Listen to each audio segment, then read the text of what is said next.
We call it the gateway to the South. We had to do the best we had to do, because that's what we lived at. A forgotten town in today's Park Duval neighborhood called Little Africa. They just didn't want to entertain that Little Africa existed. It's where freed men and women settled after the Civil War and the Emancipation Proclamation. My foreparents were the first blacks to settle in there. Turning what used to be described as a shanty town into a thriving community by the 1920s. It's just self-contained. It had its own grocery stores, it had people who knew how to do a little farming, and it just had everything there.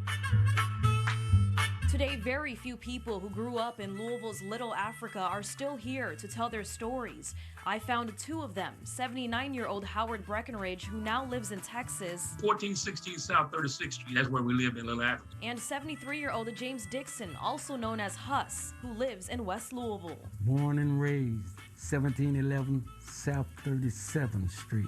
It was me on the picture on the left side. I was 12 years old. Breckenridge talked to me with his daughter Dominique, who's been helping him collect hundreds of photos of Little Africa. They shared them with me. We played together, got along together. Each picture tells a story. Every day I walked out the door, I could look down the street both ways. I see somebody same color I was. I heard these stories so many times growing up. From the photos, you can really sense a community. A historical marker that sits on Virginia Avenue commemorates the history of Little Africa. It says the town eventually became Parkland. No streets are named after those people in Little Africa. The town was booming with black entrepreneurs owning homes, running their own businesses, schools, theaters, libraries. It was even a part of the state fairgrounds. We were self-sufficient. They didn't need the outside white people to survive. It's people gathering to have a good time, and that's what it's about. But between the 1940s and the 1950s, Little Africa started to disappear. They tried to do everything to hold it back. This is our history. I was born there 73 years ago. I know just about everything that was built down there and came through there.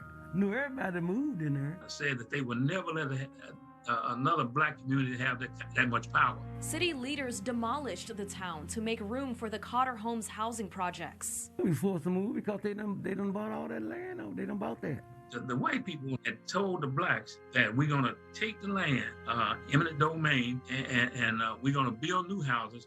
We're going to give you all the opportunity to come back, buy those houses. But they never did that. Deeds like this one show residents in Little Africa lost their homes so the city can make room for urban renewal and to help build the Watterson Expressway. This paperwork belonging to a resident named Agnes Daniels says she lost her home in Parkland in February 1950.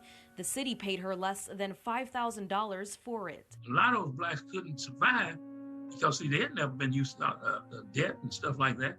And so a lot of them lost their houses. And my mother had 16 kids, so it was pretty hard on them. It was very interesting to see how that they could hold a community back like that. Today, Breckenridge and Dixon are here to tell their stories, to preserve a piece of history that was erased. To be 73, done been all the way around the world once and shook hands with everybody twice. Dixon runs a resource center in the Park Duval neighborhood, commemorating what was once a thriving town where African Americans worked together to make a new life for themselves. Let's not forget one another, because it's our history. Little Africa is the history down there. For WHAS 11 News, I'm Senait Gebregiorgis.